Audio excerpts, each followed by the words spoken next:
Hello, everyone, and welcome to today's Mirror of Intimacy. I'm Dr. Alexandra Katehakis, and today is Monday, August 1st.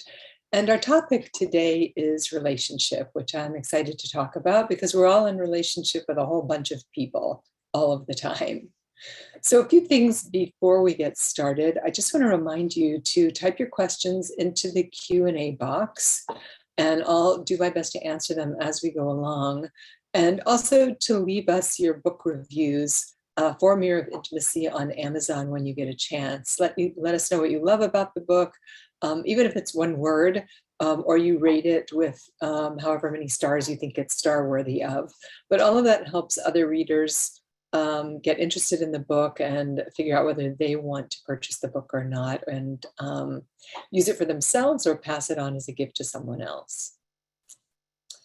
So if you're watching this on YouTube, don't forget to subscribe to our channel by clicking the button below so you never miss a post. You can also keep up with what we're doing by following me on Instagram at Alex Katehakis, or at Center for Healthy Sex, either one. So now that we have that business out of the way, I'm going to start with our quote for today. So the quote today is from Frederick Boitschner. I don't know if I'm saying that correctly. I did look at it earlier over the weekend and again today. But he says, you can kiss your family and friends goodbye and put miles between you, but at the same time, you carry them with you in your heart, your mind, your stomach, because you do not just live in a world, but a world lives in you. And I think that's a really beautiful statement, honestly, about attachment, that you can kiss somebody goodbye at the end of any given day or at the beginning of any given day. And even though you're saying goodbye to them, you carry them in your heart and in your mind. And he even embodies this in the stomach, which is so interesting because the stomach is deep in our system. We feel so much pain in our system that localizes in our stomach when we're upset or queasy, or even when we're excited and we have butterflies. Tracking into the body is essential for remembering who we are and who we're connected to, because as he's saying, we don't just live in a world, but a whole world lives inside of us. And that's how the attachment strategies and processes work. I talked a little bit about this last time when we talked about grief, that we're holding those who are dear to us internally, in time, in space, in our attachment systems. So we want to be careful about who we get in relationship with. And oftentimes we don't have a choice about that, because if we have family members, we come into this world, into that family, into that nest. But who we stay in relationship with also is important to our health and our well-being. The very term relationship brings up all kinds of different associations for everybody, as it rightly should, because there's no ideal relationship, there's no standard relationship, there is no right way of being in relationship. But we often transfer expectations from our familial relationships into our romantic relationships. And sometimes it's not just our family of origin relationships that we're transferring expectations and ideas into. It can be from past romantic relationships also. And we're sort of dragging that into a new relationship. But then we learn that the person that is our new partner doesn't necessarily play by those rules or have those same expectations or ideas about relationship.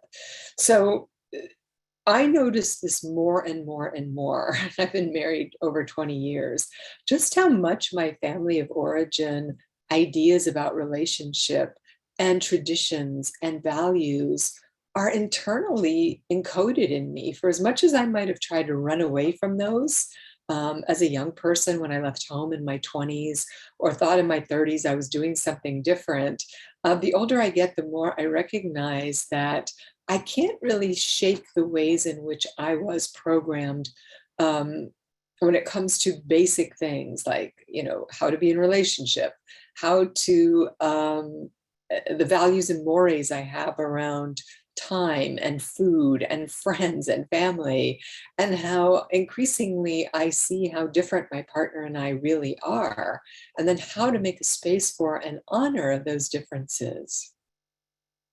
And when we get into a new relationship, we have to learn how to connect with that new person, how to bind ourselves together in completely new ways.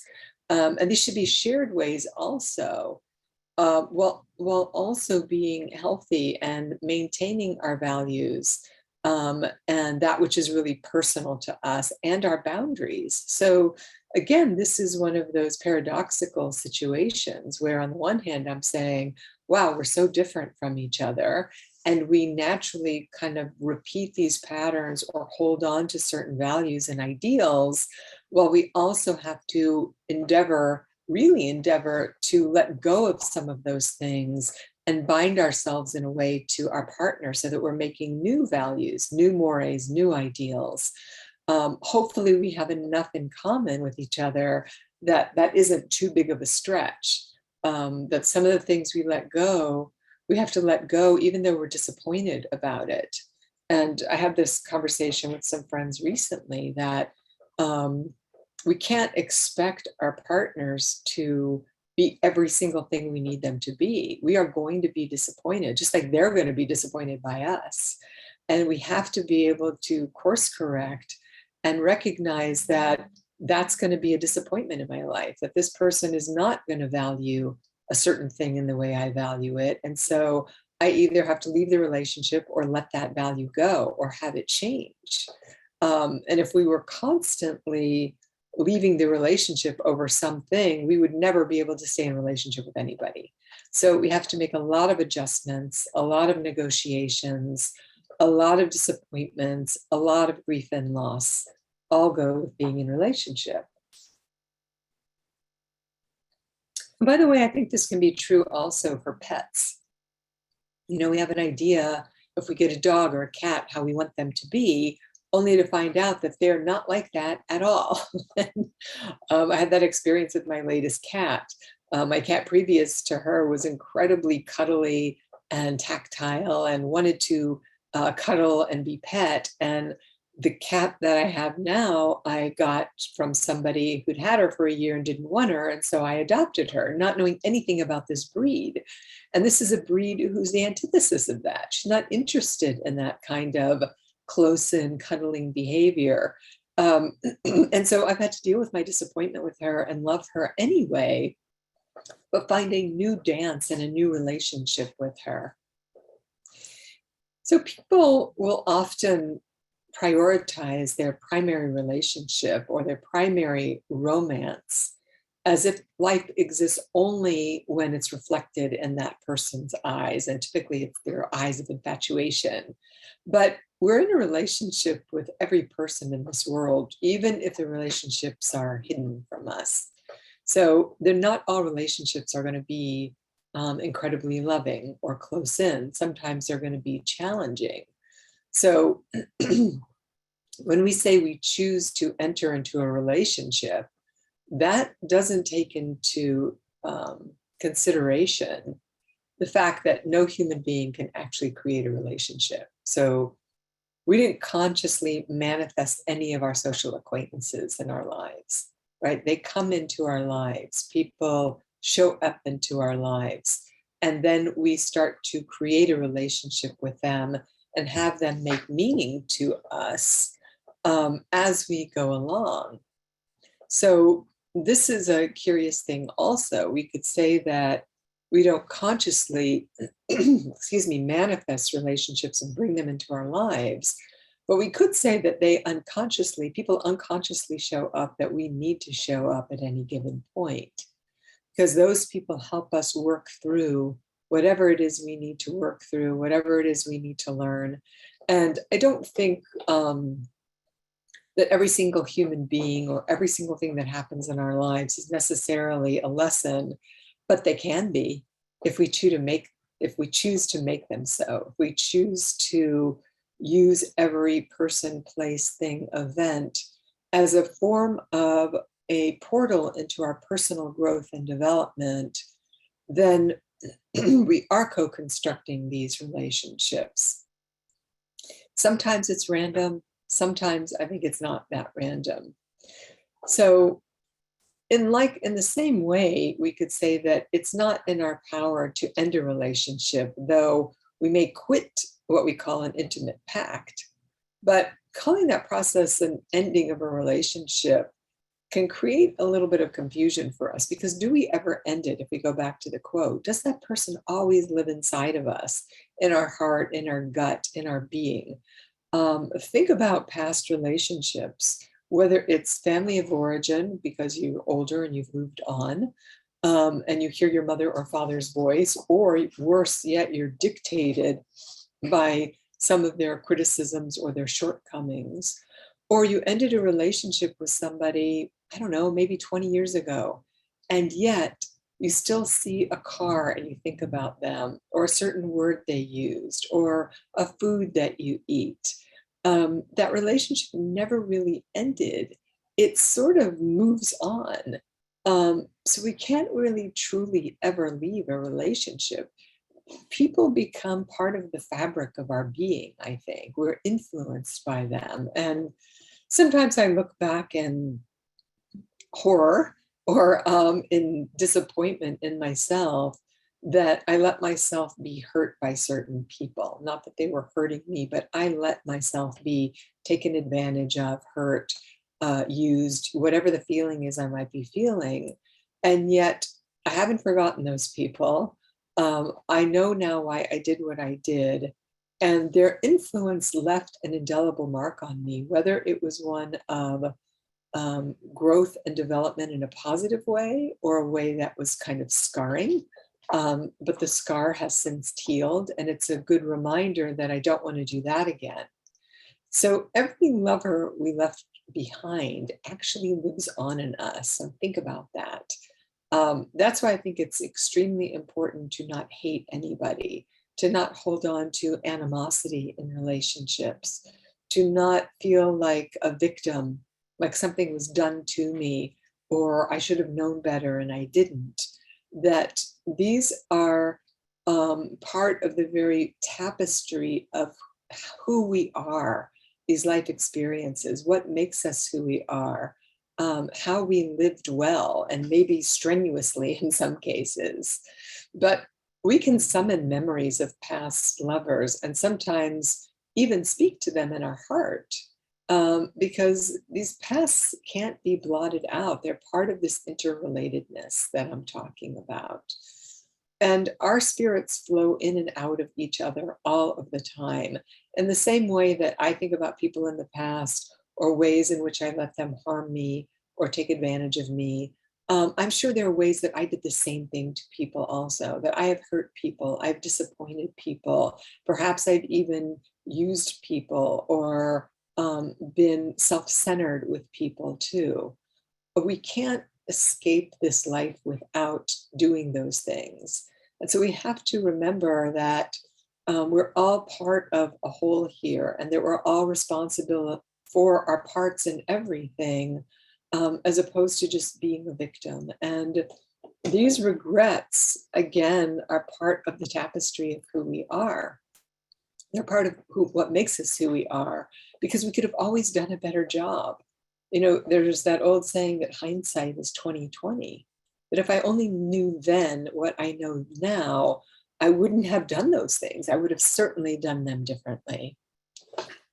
So we have a question here, a statement from somebody saying that I met someone a few months ago who showed me how emotionally unavailable I really am. So that's a sobering thought, right? And I'm in recovery from love addiction and found that intimacy and vulnerability with him is more uncomfortable for me than I thought. He treats me exceptionally well. I feel safe. He's consistent and reliable and shows interest in me, but I do not find him physically attractive at all. How important is physical attraction in a relationship? Afraid to let go because I've never been treated this well before. Well, this is really a beautiful question, and thank you for asking it. And I would challenge you to consider that he's not physically attractive to you because he's so kind to you. And it's hard for you to see the beauty and the magnificence of who he is because you're a little bit freaked out by how kind he is to you and nice he is and how well he's treating you.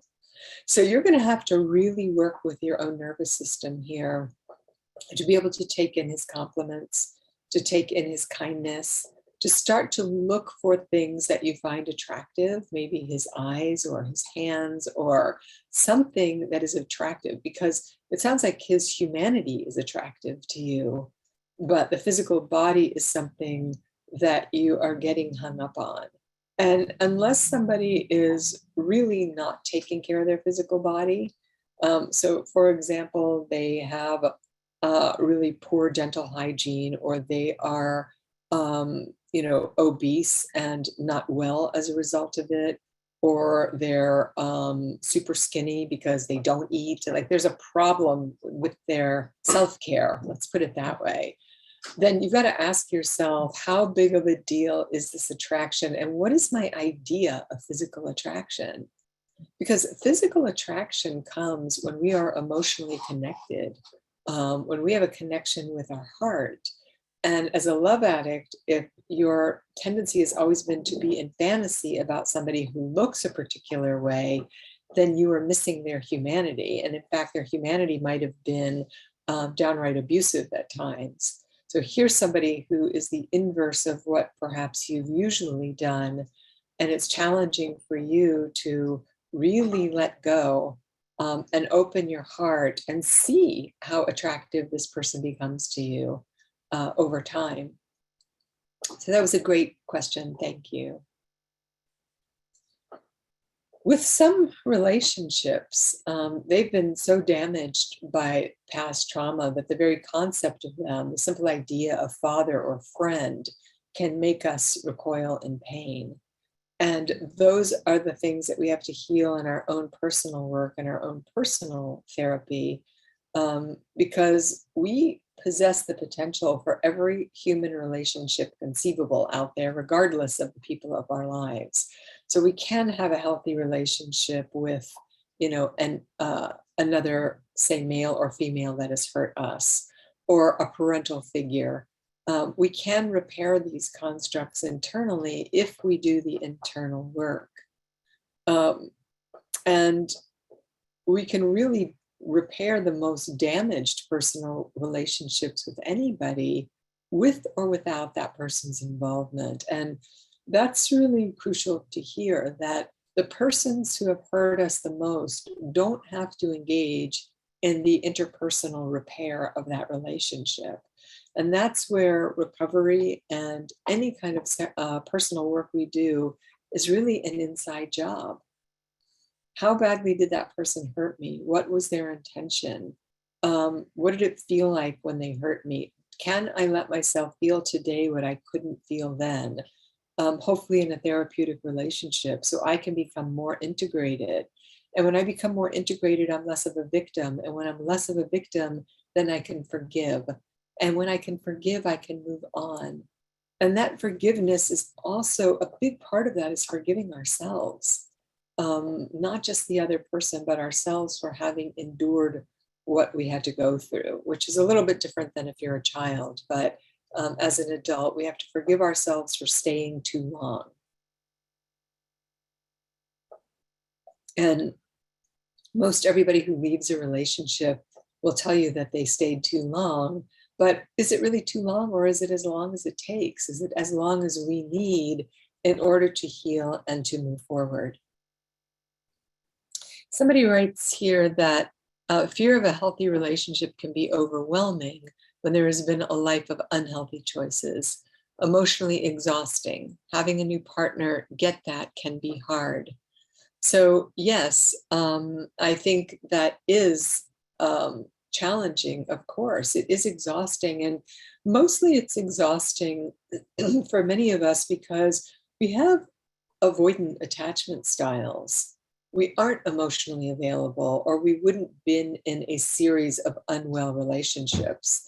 It's like water seeks its own level. We're not going to attract somebody who's much healthier than we are. We're going to attract people who are as healthy as we are. So they become a reflection of us. And when we find a healthy relationship, yes, it's overwhelming because that person is actually not budging. They're not intense. There's not a lot of drama. They're, quote, kind of normal in how they show up. They do what they say they're going to do. They're nice, they're kind, they follow through. It's sort of the same things.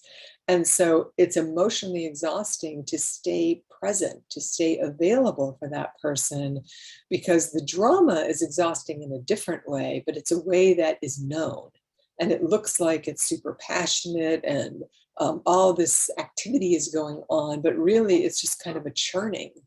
Whereas a quiet love, a quiet connection with somebody can feel unnerving. So someone asks here, what is the probability of a relapse or infidelity of a porn and sex addict? I left the relationship. He's trying to repair and get help. I just don't see a path where he's faithful, and this is really a long, hard road. Well, if you don't see that path, then you need to leave and trust your intuition. One of the things that partners of sex addicts suffer is they lose their intuition, their gut, their spidey sense, their knowing of what's right and what's wrong for them, because they're always looking to the other person to prove to them that they love them or prove to them that they're going to get it right. And if you're struggling and you don't see a way forward, then you need to ask yourself why you're not cutting your losses, why you are torturing yourself and the other person in making them think that it's going to work out when you don't really believe it's going to. So this is where you have to pick your pain. You have to decide whether it's more painful to stay and endure this process where there could be relapses, or painful to leave and start your life all over again. And this is a tough paradox or tough dilemma to have to address in one's life.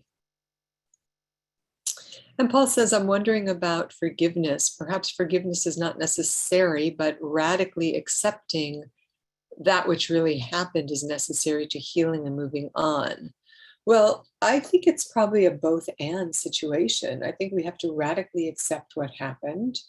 And part of that radical acceptance is not living in fantasy about what was or what should have been or why it couldn't have been different, because then you really understand your partner's sickness, if you will, why that person was doing what they were doing, why they were so damaged or distorted or hurt in childhood that they would get into a relationship and lie. And when you really have compassion for that person, that is part of the radical acceptance. But if we don't forgive ourselves and we don't forgive the other person, there's really no place for redemption in that and a way to move on. We can forgive and not forget, as the old saying goes, but holding on to resentment and positioning oneself as a victim is not going to go very well. That's a path towards a life of bitterness and stuckness and really being unhappy and constantly blaming the other for what happened. And, you know, I always remind myself that I'm going to be a year older, 5 years older anyway. And looking back from that 5-year vantage point, what do I want to be saying to myself? That I should have left then and I didn't? Or I wish I had done X, Y, and Z and I didn't? So what regret can you not live with, right? We can look at certain circumstances and say, yeah, that's going to suck, but I can live with it. But what can you not live with when you look back on your life and say, wow, I really shot myself in the foot with that. I am going to have to try and live that down the rest of my life. So think about that. What is really, really true for you and what matters to you?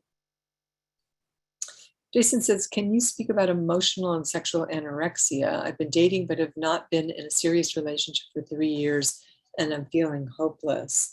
Well, there's only so much I can say about that, Jason, because that is really a therapy issue, I think. You know, one way to get out of your emotional anorexia is to get into therapy with somebody and stay there. because all of your issues will come up in the therapeutic relationship. Your dislike of the person, your idealization of the person, your feelings of mistrust of the person, you're feeling like you wish that person, that therapist was your partner, your mother, your lover, what have you. All of it comes up in the therapy, and that is the place to work it through with the therapist. That's what good therapy is for, because these patterns come to the foreground, and it's in that relationship with a trusted other who can hang in there with you that you can start to work these through. And then when you go into the world and get into a relationship with someone, you start to recognize, like, oh, there's that feeling again where I want to run away. And I now can speak up for myself, because previously I couldn't. But because I do in therapy now, I can speak up for myself. Or when it gets intimate in therapy, when the therapist is close in, where you feel a connection, where you feel kindness from the therapist, or even, dare I say, love. And you recognize that as an intimate expression and feeling between two people. When that shows up in a dating relationship, you're much less likely to push it away, because again, you recognize it. It feels right. You see that, you know what intimacy is. So it's important that you not give up hope, that you really work a program, and that you find a therapist that you can trust and work these things through. And it doesn't really matter what the gender of the therapist is. What matters is that you can be in a real relationship with that person in real time and repair these fears.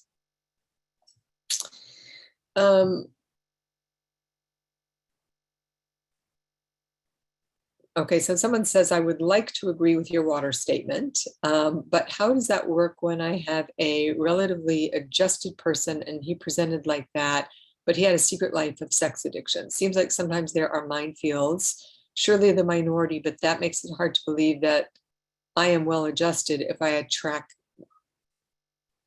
that if I'm well adjusted, I'll attract the same. Well, look, that's a very tricky question, because I don't know you. And I know many people get into a relationship with addicts and they don't know that they're addicts. And initially, it's important to deal with the trauma of that betrayal. But I think it's incumbent upon all of us to look closer at what possibly in our family of origin would have had us not seeing what we were seeing, or maybe have been duped by somebody. And again, this is so unique and different for everyone that sometimes people are such great liars, you don't even know that you're being duped. But were there signs and symbols along the way, are questions that I would ask myself. Were there things that I should have known or seen, but I just couldn't see them because I was naive, or the person was such a good seducer, or because I grew up in a family where my opinion didn't really matter, or I was told to just go along in a blind obedience sort of way, or I learned that women just give men the benefit of the doubt. Like, what happened along the way that would have made me more susceptible to this kind of situation than somebody else might have been? And it's not even about comparing to somebody else. It's just, a lot of people think they married the wrong person very shortly after they get married. And I think we all think we married the wrong person because we don't really know people until we are in relationship with them for a long time. We don't even know ourselves. So if we can look back and say, what did I overlook? What did I choose not to see? Why did I do X, Y, and Z? Then it makes it easier for us to go forward and choose differently, because we're more mature, we have more wisdom. We won't make the same mistake again, hopefully. So in the beginning, sometimes water does seek its own level, that we are choosing a partner where we can only, who can only give us and who can only receive as much intimacy as we can give and receive. That's what I mean by that statement. That we choose our equals. And when things fall apart or there's difficulty, because there always is, we have to look at where our own deficits are, not just blame and shame the other person, because they certainly have their part in it too.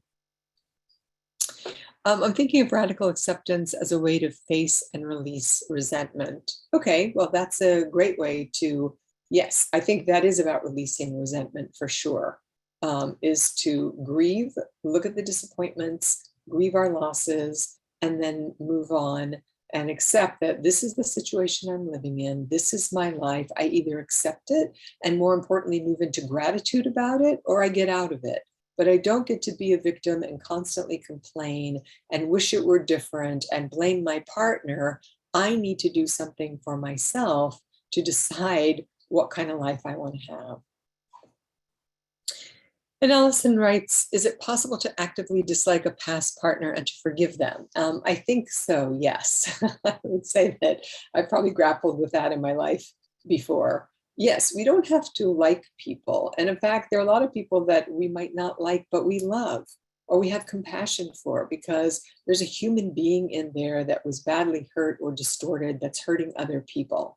So you don't have to like the person. Forgiveness is often about ourselves. It's about releasing our own hearts, our own resentments, as Paul was saying, our own souls from dragging somebody around with us that we just can't stand or hate all the time.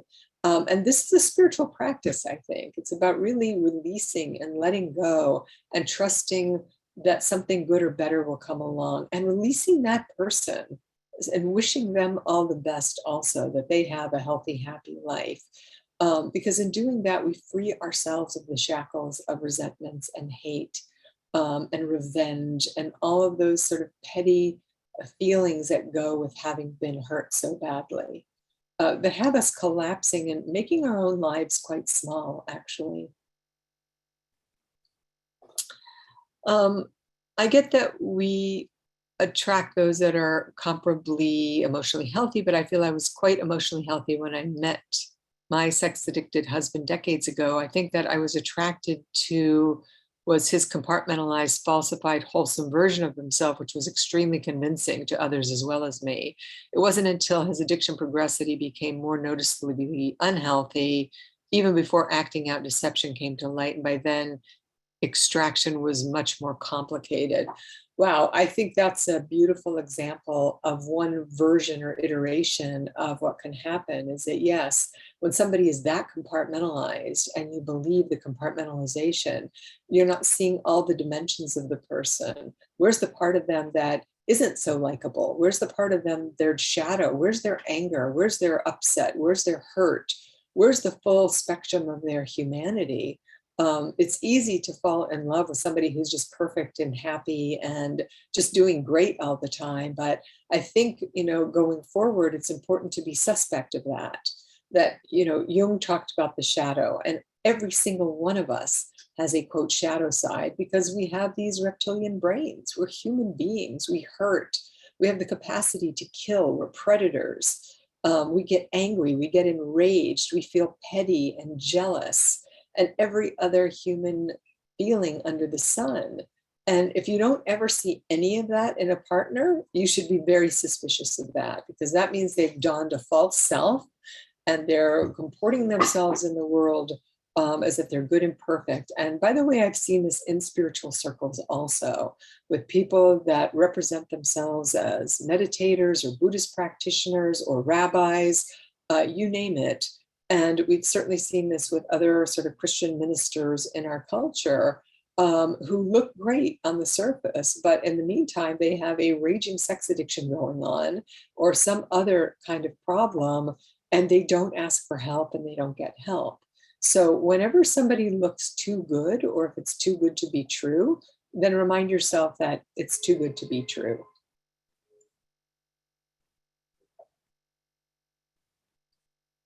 Sarah says, I've listened to trauma therapy podcasts, and one says I need to own my 50% of the failure. I'm really struggling to figure out what I could have done differently except for leave sooner. What blind spots are there for the partner of someone who's gaslighting and lying and cheating? Well, that's a tough one also. I guess, like I said, in retrospect, you would have left sooner, but intuition is a very funny thing. And we are so organized and programmed to listen to our left brain, to listen to our thoughts, to listen to what's logical, to believe what we see. And when it comes to our intuition, our sense of something's off or it's not right, we're very quick to disown that. So, if anything, all you can do is consider, what were the ways that I overrode my best knowing?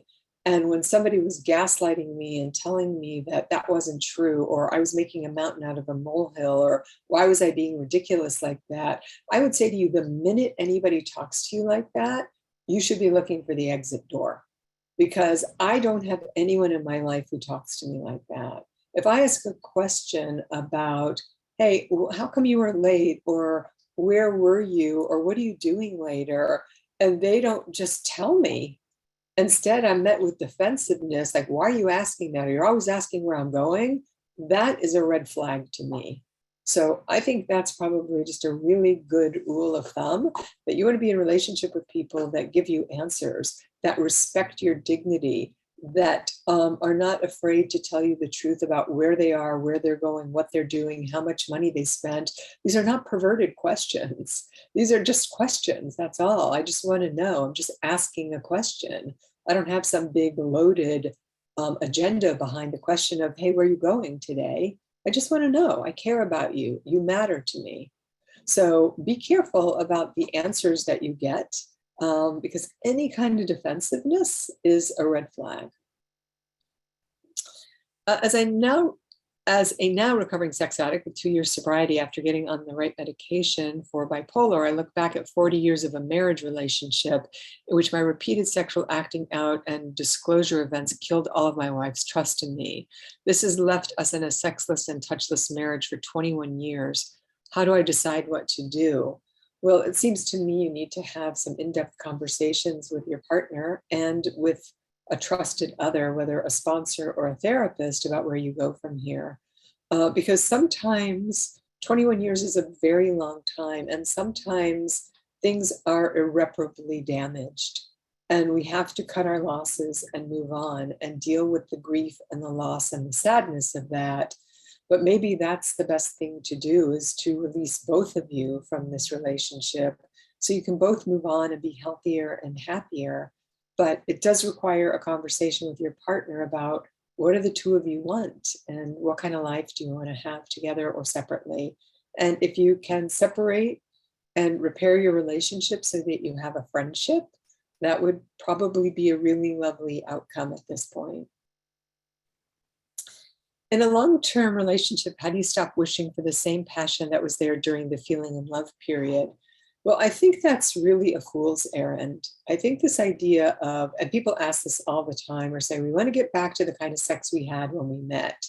And I think it's actually a fantasy, and it's sort of an absurd notion when you think about it. It's like saying, I want to get back to the body I had when I was 19, or I want to get back to not having gray hair when I was 19, or anything else that you did then. It's absurd. All we can do is go forward. And I think the question, you're asking the wrong question. The question for your marriage is, what kind of sex life do we want to have going forward? Who are we sexually today? What kind of conversations can we have with each other about moving into the kind of sex life we want to have in our 40s, 50s, 60s? And stop pining about the past and get into reality about the present and where you're headed from here. And Mark says, if one partner is anxiously attached while the other is avoidantly attached, how can both determine whether they're falling into codependent behavior? Well, there's a really good book you might want to take a look at by my colleague Stan Tatkin, called Wired for Love. And he talks about these constructs as one person being an island and one person being a wave. That's how he talks about these two different attachment styles, and that you're going to be getting your needs met differently. And you have to have a language for talking to each other about that, because otherwise, one person's always chasing the other person, and one person's always avoiding the other person. And you're not really paying attention to how to regulate each other and what the other needs. So I would suggest that you maybe take a look at that book and consider couples therapy also. Okay, and Sarah, thank you. You say, I definitely ignored my gut. I knew the entire time. Well, that's a very courageous statement to say because a lot of partners don't want to admit that because there's shame that can come with that also. So that's a point of self-forgiveness for sure. And to say, yep, I did that. And we've all done that. And I think there are gender issues here also. I really increasingly believe that women override their gut more often than not because I think in some biological way we're wired for the good of the whole, for keeping the relationship intact, keeping the family intact, and so we will look the other way to preserve the family unit, often to our own destruction. So when we think about these connections with people, we are definitely wired to each other. There are invisible attachment, processes taking place in our central and autonomic nervous system. Um, but we reverberate with these notes, as people have been saying, um, and these connections for a really long time. And when we can recognize that part of loving is losing, part of loving is hurting, part of loving is leaving and sometimes leaving for good, that this happily ever after myth that we're told, where you just kind of, you know, walk down the aisle, say I do, and then you go skipping off into happily ever after, is just that. It's a myth. It's not the truth of the whole thing. It is not the gestalt, which, as I was saying before, is everything that has to do with our humanity and really seeing our humanity and sharing it with each other and regulating it in each other instead of fighting each other, recognizing that my partner's having a hard time right now. How do I help soothe that person? How do I help that person with what they need, as opposed to getting my back up and getting contentious and getting into a fight where we start bludgeoning each other? That's the real challenge now, is to understand these regulatory differences, or what you would call attachment differences, and find ways to help each other through these difficult times instead of hurt each other through these difficult times. And to primarily be in relationship with ourselves first and foremost, to say, what do I need? How do I take care of myself? How do I communicate that to my partner in a way that's not just this sort of narcissistic self-centeredness, but to say there's got to be a give and take here. There's a both and here. So let's look at our daily healthy sex acts today. What happens if you drop the title of sister, neighbor, lover, and instead of defining relationships by roles, creates impossible expectations, because they sort of close down the conversation, and they also give us conceptual ideas of what that's supposed to be. Like if I say sister to you, there's an idea of what that's supposed to be, and sometimes it's a Hallmark gift card idea of how that's supposed to be, as opposed to how that really is, or how that really is for you, or really is for you with your sister. So if you can take a moment today to really connect with the actual self of each person, even the person in your life, your mother, your sister, your father, your brother, and if you sense your own true inner self, then surely you can relate to that person's inner self and see them as the person that they are, not your expectation of what they should be delivering based on that role. And you can heal your relationships by doing this. So allow yourself a healthy relationship to the concept of mother, father, friend, teacher, sister, etc. Let yourself be actually your expression of that, your expression of lover, father, parent, friend, child. So connect through that. I mean, at one time I heard a story, somebody was talking about their Buddhist practice, and they were saying they were going to go home and visit their family, and their teacher said to them, well, when you go home, try not to be a Buddhist, right? So in other words, don't go home and proselytize and tell everybody about your Buddhism. Go home and be a good citizen, be a good daughter, be a good friend, put those practices into action. And that is what makes the difference in our relationships, is how we show up, not our ideas about how we should show up or who the other person should be, because that will only disappoint us for sure.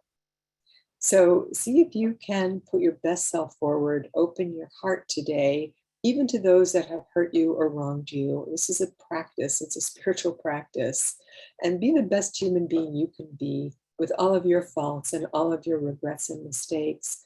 And start by forgiving yourself first, because that is the first relationship. That is the relationship that cannot be taken from you, so that you can engage in other relationships in a way that feel healthy, sound, and happy for you. So thank you all for your questions. They were really great. This is a very enthusiastic and robust dialogue today. I wish you all the very best in our last month of summer in August. I hope you spend lots of time having fun, communing with those that you love, meeting new friends, letting go of people that no longer serve you. Let them go with love and light, and let them go live their lives. In SLAA, we say we don't have relationships, we take hostages.